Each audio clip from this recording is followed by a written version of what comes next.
के स्वामी बाबा अंतर्यामी। डिम डिम डमरू बजावे खाके भांग गोला। हमर भोला बाबा, हमर भोला बाबा, तीनों लोक के स्वामी बाबा अंतर्यामी। तीनों लोक के स्वामी बाबा अंतर्यामी। डिम डिम डमरू बजावे खाके भांग गोला। हमर भोला बाबा, हमर भोला बाबा।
बाबा घरदानी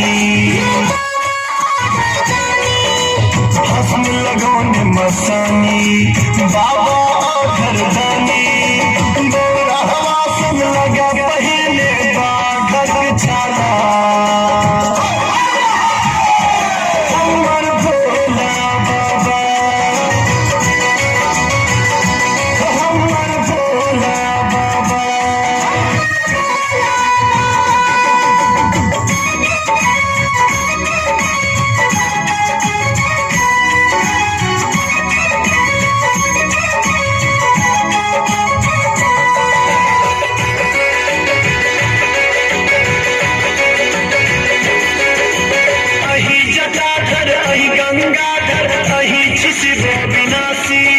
सकल मनोरथ पूर करो मोर गिरजापति कैलासी।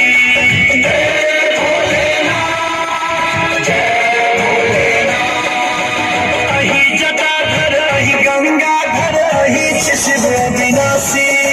सकल मनोरथ पूर करो मोर गिरजापति कैलासी। पूजन विधि में जानी बाबा शूल पानी। पूजन विधि ने जानी बाबा शूल पानी। भाल चंद्रमा शोभे घर में विषधर माला। हमर भोला बाबा, हमर भोला बाबा।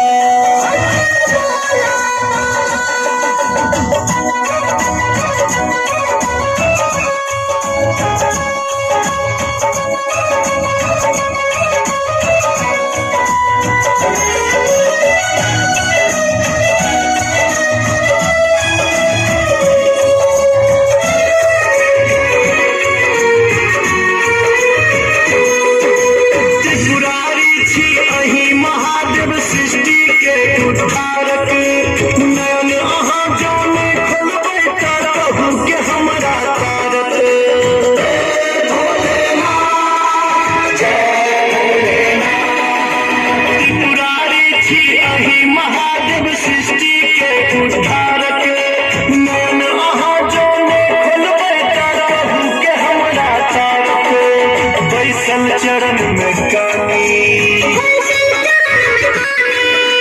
बाबा शंभुदानी। फैसल चरण में कानी बाबा शंभुदानी। अक्षय उर्दा मांगे दीन दयाला हमर भोला बाबा, हमर भोला बाबा, तीनों लोक के स्वामी बाबा अंतर्यामी, तीनों लोक के स्वामी बाबा अंतर्यामी।